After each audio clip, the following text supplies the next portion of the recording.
you're working with one of the most amazing directors. I'm a huge fan. So what was it like to get to work with Zhang Yimou, who's so accomplished, and what makes him such an accomplished filmmaker? I mean, the reason that I really wanted to do this was to work with Zhang Yimou.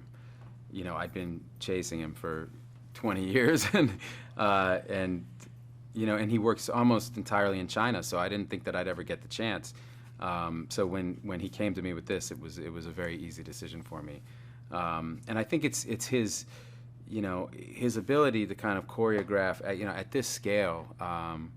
You know, we'd have, you know, 700 or 1,000 soldiers in full battle armor, and he could just choreograph all that stuff, and you know, along with the camera movements, and then keeping in mind this entire element of CGI monsters that were then going to be added in. It's just like kind of watching him do that at that scale was just kind of an experience that I won't be able to ever replicate.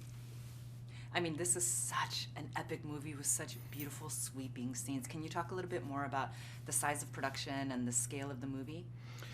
Yeah, I mean, it's easily the biggest movie I've ever been in. It's just, you know, I mean, it was a huge budget, but also just the, you know, the idea of doing an East-West collaboration and a co-production meant that half of our crew was Chinese and they were speaking Mandarin and didn't speak any English, and half of our crew was kind of international. We had people from America, Europe, South Africa, Australia, New Zealand, you know, and we were all speaking English, and we had I think 100 translators on the payroll. So it was just, you know, the scope and the scale of that, you know, but having said that, we'd all made a lot of movies, right? So there was a lot of experience on the Chinese side and a lot of experience on the international side. So we did have that common language, but just the logistics of trying to coordinate all that, it was really, it made it fun, you know, like, I think if we did it again now, I think we'd be more efficient. We learned a lot, but it was like, I think we all felt lucky to be the first ones.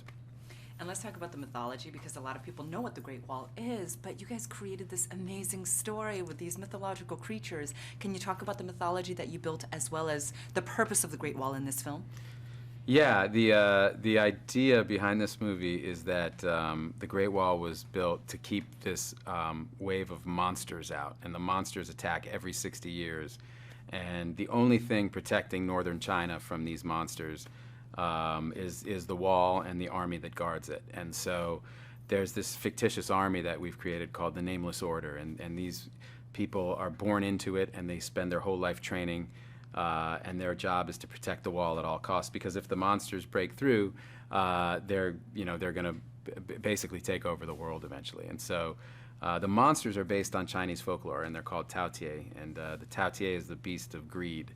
And when they show it in Chinese folklore, it's just a head, because the idea is it eats everything in its path, including eventually itself, until it's just a head that remains. And so that's what our story is basically built around. It's the humans fight the monsters in kind of this pitched battle. And I love your relationship with Pedro. There's so much color, there's so much dimension. Can you talk about what he brings to the film?